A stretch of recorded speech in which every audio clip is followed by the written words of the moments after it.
And joining us now to navigate this all is Catherine Hartnett, Manager of Corporate Communications at Central Maine Power. Thank you for being with us.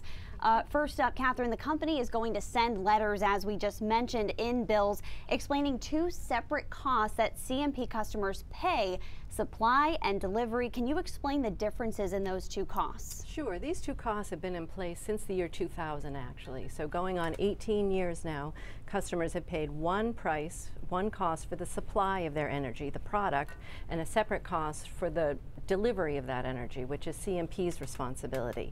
Since the cost of that electricity is going up almost 14% starting in January, we felt it would just be a good idea to let people know that this is coming. And since it's a cost that we collect and send back to the suppliers, there's often a misconception that it's our cost. It's not our cost. We collect it, but we want to give customers a heads up that it's coming.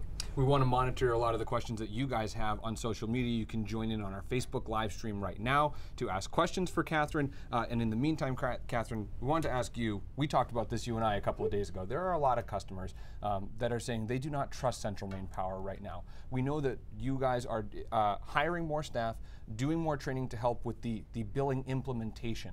What else is CMP doing, in addition to these explainers, to rebuild that trust with the public? Well, really, it's an opportunity for us to reach out to customers with things that we can help them do to manage their costs and manage their energy use.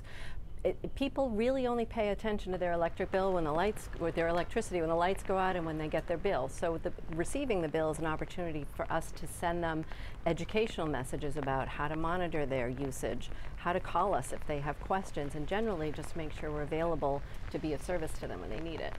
Now, in the past 2 years, the Public Utilities Commission has approved those rate hikes. So what can be done to help those rates go back down?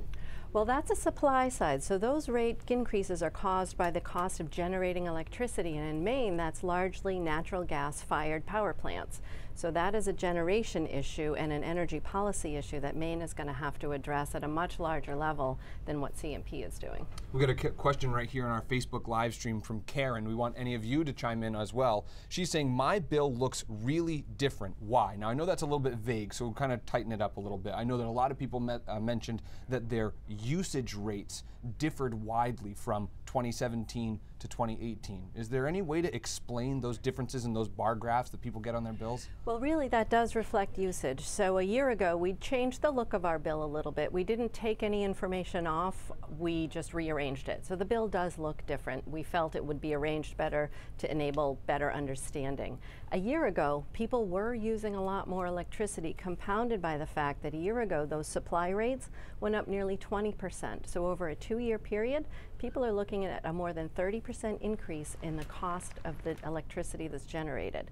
So that price has definitely gone up. And what we try to do is give them graphs that help them compare their usage month to month, and then we provide them tools to help them manage usage day to day.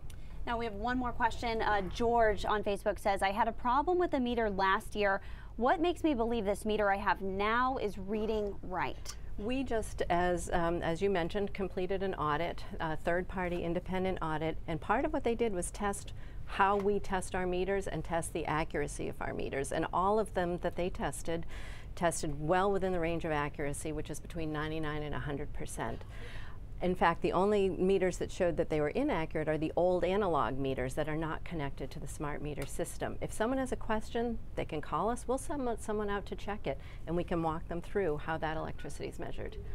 Catherine, thank you so much for joining us. She's going to stick around during our commercial breaks. If you have more questions, you can go to our Facebook live stream, and we'll get those questions answered for you.